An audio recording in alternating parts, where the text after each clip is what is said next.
Para saudara dan saudari yang Tuhan cintai, selamat pagi dan selamat bertemu lagi dalam renungan harian dari Paroki Santo Petrus dan Paulus Hargapura, edisi hari Rabu, tanggal 23 Februari 2022.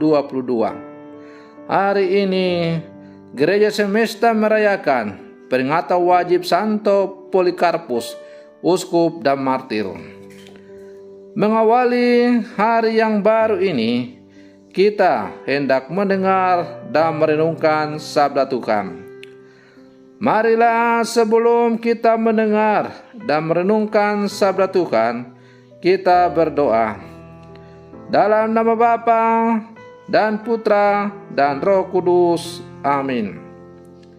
Allah Bapa, pencipta semesta alam, Engkau berkenan menerima Santo Polikarpus, uskupmu, dalam himpunan para martir. Semoga berkat doa permohonannya, kami yang mengambil bagian dalam piala sengsara Kristus, Kau perkenankan hidup dalam kuasa Roh Kudus. Bersabdalah ya Tuhan, kami siap untuk mendengarkan. Terpujilah Engkau Bapa, Putra dan Roh Kudus, kini dan sepanjang segala masa. Amin.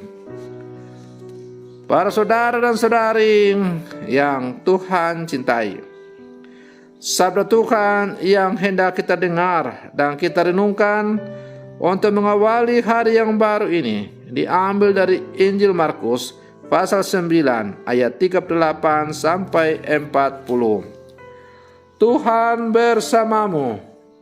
Inilah Injil Tuhan kita Yesus Kristus menurut Santo Markus. Pada suatu hari, Yohanes berkata kepada Yesus, "Guru, kami melihat seorang yang bukan pengikut kita mengusir setan demi namamu. Lalu kami cegah orang itu karena ia bukan pengikut kita." Tetapi Yesus berkata, "Janganlah kalian cegah dia, sebab tak seorang pun yang telah mengadakan mujizat demi namaku dapat seketika itu juga mengumpat aku. Barang siapa tidak melawan kita, ia memihak kita." Demikianlah sabda Tuhan. Para saudara dan saudari yang Tuhan cintai, kebijaksanaan Allah mengarah pada keselamatan semua ciptaan. Tidak ada yang dikecualikan atau dikucilkan. Karena itu setiap orang, terlepas dari apapun kelompok agamanya, perlu selalu mengupayakan kebijaksanaan yang membawa kesejahteraan bagi semua. Kelompok dibutuhkan agar setiap anggota dapat saling meneguhkan, bukan untuk saling mengabaikan.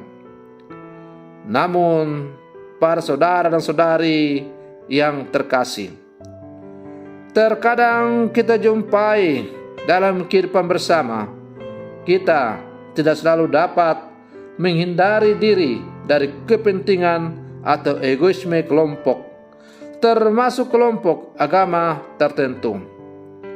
Ambillah contoh misalnya pada masa lalu, misalnya ada anggapan bahwa di luar gereja tidak ada keselamatan.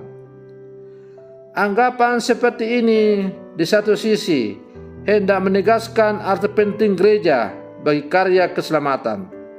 Namun, di sisi yang lain, justru mengabaikan dan merendahkan keyakinan lain. Yesus dalam bacaan Injil hari ini justru lebih menekankan tindakan yang dilakukan daripada kelompok.